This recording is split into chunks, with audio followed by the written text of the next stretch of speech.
If I can think of one word to describe Savior Worldwide, this is actually a tricky one. I really got to think about that.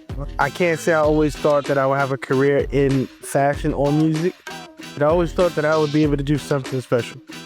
I got my start in music through my friends. I was putting out my 13th studio album, and I wanted to take the merch side a little bit more serious. Music taught me so many different things that were so parallel with fashion, and the music turned into the design for me.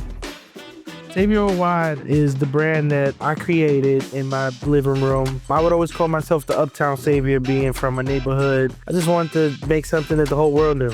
I was introduced to Chase as a small business owner because I was trying to scale.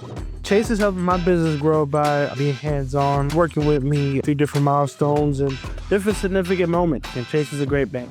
What I have in mind for the future of Savior Worldwide is impact. I want to be able to not just sell people things, but give opportunities, create more jobs, and just leave a lasting impact on the next generation of big thinkers.